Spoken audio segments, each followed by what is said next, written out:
beneen bis topp nga ne Cheikh Anta Diop bon jàmbaar la waaye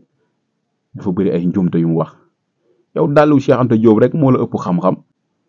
aw dàllam képp moo la ëpp xam-xam li fi Cheikh Anta def yow ah mënuñu wax ni yow lii nga fi def loolu bañ la xamee ba léegi sosol tooñ képp nga fi nekke lan lañ la tudde dañ laa tudde école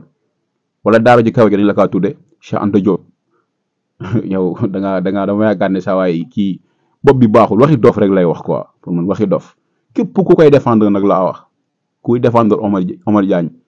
yaag moom a yem ay naafeq ngeen man maa ko wax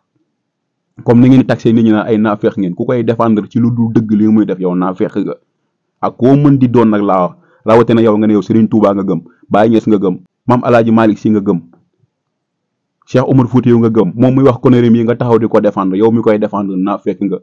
kii mënul dugal lenn suñu bopp yi wata ñun sant nañ yàlla bu ñu juddoo nekk ay taalibe Serigne Touba ni ñun ki ñu gëm musul juum munoo koo tilimal ci dara ndax suñu borom moo ko setal may ko lu mu mayul kenn waaw ñun ay politique yi fëkk ñu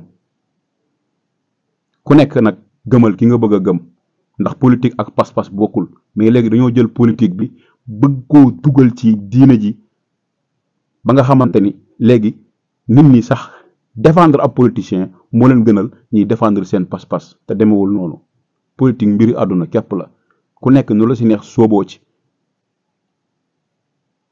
Serigne Touba musul dund politique musu koo gëm bi mu nekkee si loxoy tubaab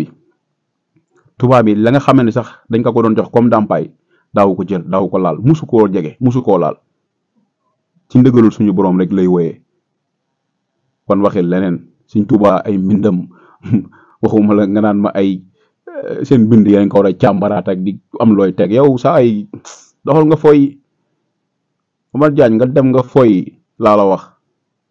ay waxi dof rek ngay wax ñi lay topp da nga leen di réeral rek jaxase kat nga bu bon laa la wax